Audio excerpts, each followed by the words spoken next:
Hi friends, good morning. আজকে একটু যাব ভাগ্নের আশীর্বাদের অনুষ্ঠানে, তাই নিজেকে একটু গেট আপ চেঞ্জ করে নিচ্ছি।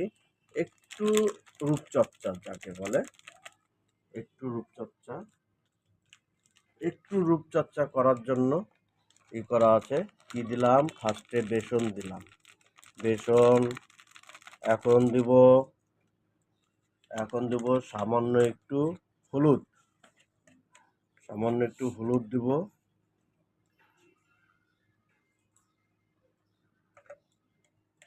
তারপর দিব সামান্য একটু মধু।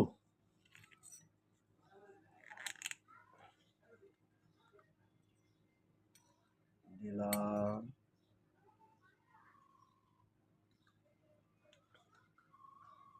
5 স্টার হোটেলে ভাগনার আশীর্বাদই হবে, সেখানে যদি একটু টিপটাপ হয়ে না যায় কেমন দেখা যায়। তারপরে একটু লেবু দিয়ে দিচ্ছি।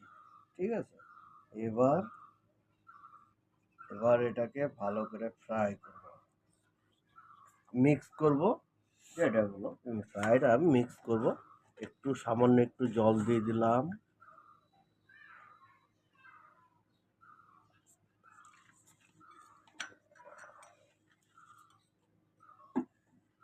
দেখো, ইউটিউবে করতে গেলে কত খাটনি করতে হয়, খাটনি না করলে হবে? এটা মিক্স করে নিলাম, সুন্দর করে ফেটতে হবে।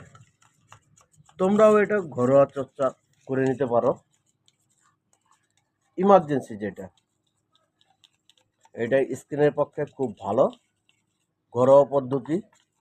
তোমরাও এটা যাদের অ্যালার্জির প্রবলেম আছে তারা এই জিনিসটা দিলে তোমার কোনো অ্যালার্জির প্রবলেম হবে না। কারণ আমার একটু অ্যালার্জির প্রবলেম আছে, আমি ক্রিম ব্যবহার করি না, আমি ন্যাচারাল জিনিস যেটা আছে সেগুলোই ইউজ করি।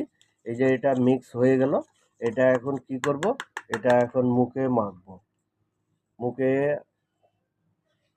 করা হবে,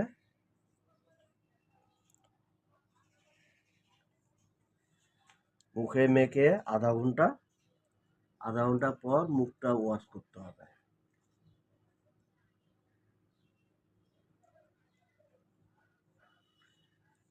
আধা ঘন্টা রেখে দিতে হবে। আধা ঘন্টা পর সুন্দর করে ঠান্ডা জল দিয়ে ওয়াশ করে নিতে হবে। গরম জল কেউ ইউজ করবে না, ঠান্ডা জল।